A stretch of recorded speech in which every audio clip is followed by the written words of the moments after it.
আপনার বায়োডাটা কি এখনো ১ বছর আগের পুরনো তথ্য দিয়ে চলছে? তাহলে ভালো প্রস্তাব আসলেও কিন্তু ভুল সিদ্ধান্ত হতে পারে। তো জীবনের সঙ্গে অনেক তথ্যই পরিবর্তিত হয়। বয়স, পেশা, আয়, ঠিকানা, ছবি, পারিবারিক পরিস্থিতি, ভবিষ্যৎ পরিকল্পনা সবকিছুই। কিন্তু বায়োডাটাতে পুরনো তথ্য থাকলে অন্যপক্ষ আপনার বর্তমান অবস্থার বদলে পুরনো একটি ধারণা নিয়ে সিদ্ধান্ত নিতে পারে। তো ম্যারেজ কে বিডির বিবাহ বিষয়ক আলোচনা বিয়ের আগে জানতেই হবে সিজন 3 এর 18তম পর্বে আজকে কথা বলব যে বায়োডাটা আপডেট না করলে কি ক্ষতি হয়। প্রথমত পুরনো তথ্য যে পেশা, শিক্ষা, বর্তমান অবস্থা এসব পরিবর্তন হলে বায়োডাটাতে যদি আপডেট না থাকে শুরুতে একটা ভুল ধারণা তৈরি হতে পারে।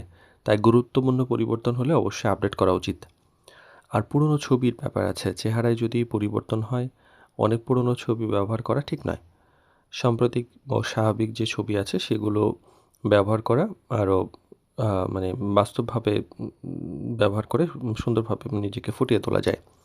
আর পরবর্তীতে প্রত্যাশা থাকে যে সময়ের সাথে সাথে জীবনযাপন, ভবিষ্যৎ পরিকল্পনা বা এই নানা ধরনের চিন্তায় পরিবর্তন আসতে পারে। তো পুরনো প্রত্যাশা থাকলে সেটা নতুন প্রস্তাবের সঙ্গে অপ্রয়োজনীয় সামঞ্জস্য তৈরি করতে পারে। আর বিশ্বাসেরও একটা প্রশ্ন তৈরি হয়ে যায়। কথাবার্তার সময় নতুন তথ্য যদি বের হয় অন্য পক্ষ ভাবতে পারে তথ্যটি আগে কেন আপডেট করা হয়নি। ছোট একটা বিষয় তখন বিশ্বাসের জায়গায় প্রশ্ন তৈরি করতে পারে। আর ভালো সুযোগ হারানোর একটা ব্যাপার থাকে যে ভুল বা পুরনো তথ্যের কারণে যদি কেউ আপনার বর্তমান অবস্থানকে সঠিকভাবে বুঝতে না পারে, তখন একটা উপযুক্ত প্রস্তাবও হারিয়ে যেতে পারে, বাদ যেতে পারে। তো বায়োডাটা একবার তৈরি করে রেখে দেওয়াই মানে ব্যাপার না।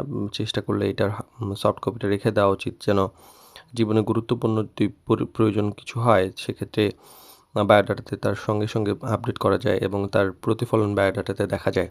তো সঠিক মানুষকে সঠিক তথ্য দেওয়াই কিন্তু ম্যাচিংয়ের প্রথম ধাপ।